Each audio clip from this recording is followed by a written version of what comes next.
Cette journée d'anniversaire est l'occasion pour la Haute Autorité de s'inscrire dans une démarche constructive d'amélioration permanente. C'est déjà ce qu'elle fait depuis sa création, en dressant chaque année le bilan de son action. Il faut donc rappeler et souligner que dans notre pays, les règles sont respectées et qu'il existe des mécanismes de prévention et de contrôle pour s'en assurer.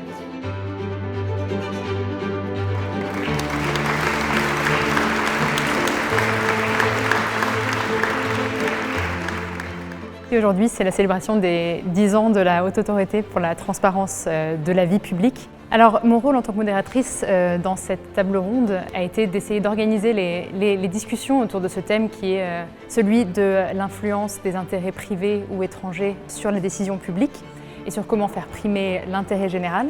Essayer de réfléchir ensemble à des pistes d'amélioration pour l'avenir, pour améliorer ce système de régulation du lobbying. Des points de vue très différents et très complémentaires, donc ça c'est, je pense, très bien passé. Je trouve que c'est un vrai succès parce que ça démontre que finalement la transparence dans la vie publique c'est un chantier continu avec un vrai questionnement, c'est évolutif et il faut un encadrement et je crois que la Haute Autorité le fait très bien.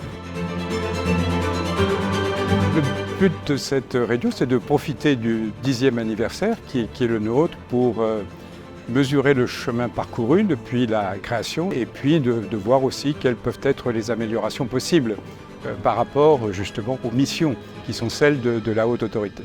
On voit que ce sont des sujets qui intéressent non seulement les responsables publics mais aussi le citoyen. Ce sont des sujets qui permettent de mieux faire connaître le travail de la Haute Autorité et de mieux faire prendre conscience aussi aux citoyens qu'il y a aujourd'hui, beaucoup plus qu'hier, des mécanismes de contrôle qui existent sur les responsables publics. Aujourd'hui, on identifie mieux celles et ceux qui ont des mauvais comportements et ils sont davantage sanctionnés par la justice et on doit se réjouir de tout cela. Ça ne peut que conforter la confiance et la démocratie.